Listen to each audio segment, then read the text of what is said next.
Hey, how you doing? This is John, and welcome to John's Long Box. Today, we're doing a back issue bonanza. I'm going to try to keep this down to once a month because I'm trying to cut down on how many back issues I'm actually buying.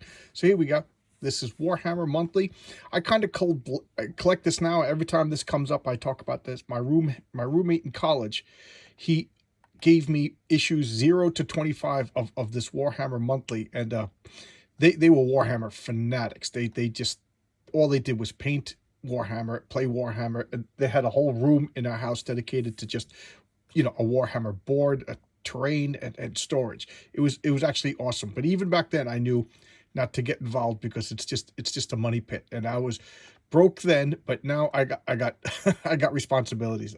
Matter of fact, I have a bunch of friends that play Warhammer, and I have I go to a game place that plays Warhammer, and I have like regular board games. So I've been around Warhammer my whole life, but I've never actually played. I know all about it. I know all about the lore, but I've never actually played. But I read these comics, and somebody said that these comics are better than they have any right to be. And you know what? I kind of agree. It's an anthology series, so sometimes it's the fantasy Warhammer, sometimes it's Warhammer 40K, but it's always interesting. So I got 1 to 25, and now I think it goes up to like 87 or something like that. But they're British, so it's hard to find here. So whenever I see them for like, $5 or so, I'll pick up a copy because with shipping and handling, if you buy them individually, it could be like $12 a comic, and it's not worth it that much. But when I place an order from in my comic shop with a bunch, big deal. So I'm already going to pay the shipping and handling, so I pick them up there. And I got this Devilina #2. I can't wait to read this. This I got on eBay. I couldn't find it anywhere else. Believe it or not, it was issue #1 was pretty easy and pretty cheap to find. Devilina 2, it was kind of difficult. So unless this is really, really bad, you'll be seeing a showcase on this in the future. Here we got Curse of the She-Cat, another AC Comics. I make no bones about liking AC Comics, even though they're not that great. So here we got Scout. It's funny, somebody in the comments had talked about Scout, and I already had put in, I put in comics into my I put comics into whatever it's called, your to-go list or whatever, your checklist or whatever. Not checklist, but you know what I'm talking about. But I just never pulled the trigger. Because it's like $12 shipping, I always wait till it gets to a certain dollar amount to make the shipping reasonable. But this is Tim Truman, so I was already going to get Scout. So I know the person in the comments can be like, "Oh, no, you're not," but the truth is the truth. His Seeker, I'm finishing off the Seeker. I really enjoying this series. This was a DC Vertigo. For those of you who don't know, Vertigo was an imprint, meaning it was a subset of DC. So, but it was creator owned, and they tried to be more artsy fartsy and more literature, more pretentious. But this is JMD Matisse, somebody who I've always been a fan of. He did the Bwahaha Justice League that everybody talks about, the blue with the blue and gold, One Punch Batman. So that, so it's kind of funny to see him doing well, not really, since I knew about him beforehand. Like I think I became a fan of his since the Marvel graphic novel Greenberg the Vampire. But I'm really enjoying this. Without any spoilers, it's just like a jerk writer. It's the only way. He had a cult following, and now he's just like squandering his talent, and he's searching for answers in life. He's a seeker, and it's about aliens. It's about a whole bunch of stuff. Very trippy, very spiritual. That's the best way to describe JMD Matisse, if you ask me. So what is this? Oh, Thrilling Science Tales. This is more AC Comics. It's I got to say, their fantasy comic really, really blew me away. So I'm like, you know what? I'm going to get the science fiction one. I can't tell who this artist is, but that cover looks really cool. So I'm hoping that this is as good as the science one, the fantasy one. So I got to clear the lip. And here we got, this is Scout #3. Really cool covers. Really cool covers. Here we got Scout #1, the first issue, plus Fashion in Action. So who's this? Timothy Truman, and I can't read it through the phone. And here we got Chili. It's funny, I've referenced a Chili showcase numerous times, and then I went to I was like, wait a minute, it's not in any playlist, and I looked. I never did it. unless I recorded it and never posted it and then deleted it, because I make these on my phone. So when I make a video, once it posts, I delete it off my phone because I don't need the storage getting my phone, whatever. So I'll be redoing, or actually doing, a chili video one of these days. Is Seekers number 12. It's only 15 issues. That's a real cool cover. That's a real cool cover. This is number 14. Interesting cover. And again, I just go down the list and click and buy these things. I don't really want to spend time looking at the covers to something that I know I'm going to buy in the when it's on the website. So I just like, okay, Seeker 16. I just check to see that it's not a variant cover or not a reprint.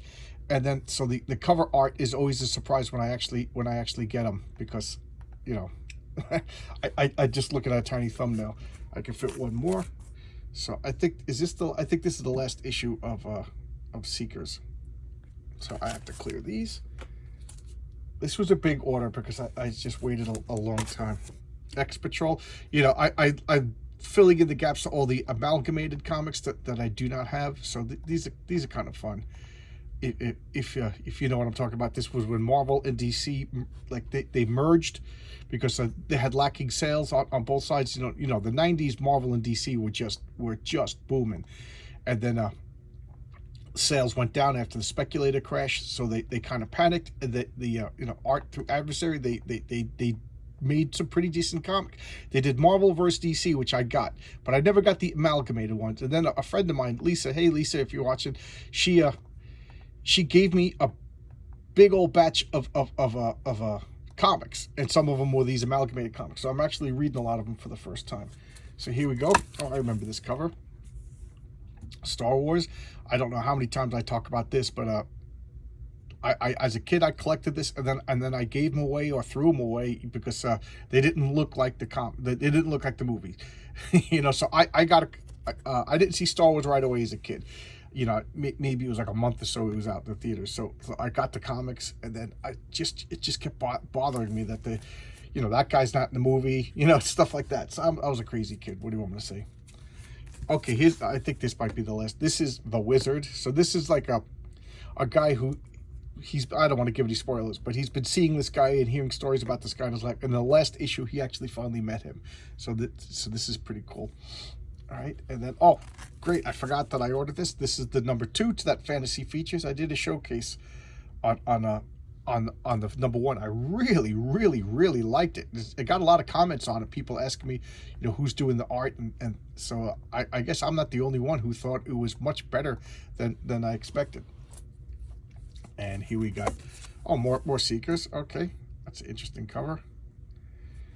And oh, okay, I thought it was done, but this is the last issue. This is number 15.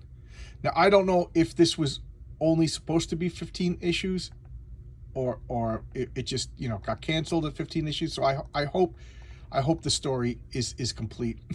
That would just drive me nuts if the story wasn't complete. But here's to hoping. And what is this? Oh, Iron Jaw number 1, completing my not completing, but continuing my Atlas collection. I'm trying to get all the Atlas comics, because there's not really that much of them. Iron Jaw. So that's they're like, I don't know if it's a sci-fi barbarian or a traditional barbarian. Okay, so I got the first 5 issues of Scout. Eclipse Comics, which I thought was a really important comic book company, and I'll talk about that when I showcase these. I gotta clear the lip. Still more. Okay. Marvel Superheroes, 80-page summer. These were, my suspicions came true. It was confirmed. These were quarterly comics, meaning they came out every 3 months, so 4 issues a year. The 80-page giants, and I didn't get them when they came out. I guess they didn't look good, and they don't. But now I'm getting them. I got a few scattered ones. And what they are is they're tryout books. Why not? Marvel was doing really good.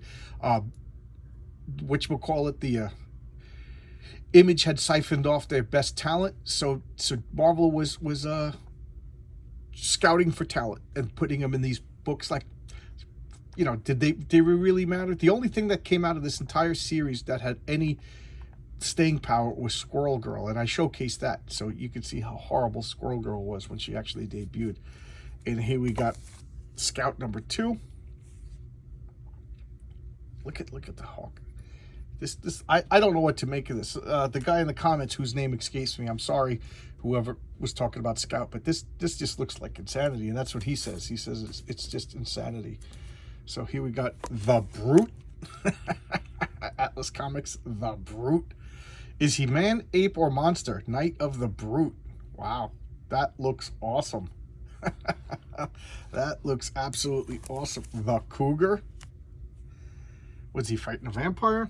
Hey, it looks like he's fighting a vampire. Well, the vampire's about to kill a sexy chick, so there you go. We got to deal with that.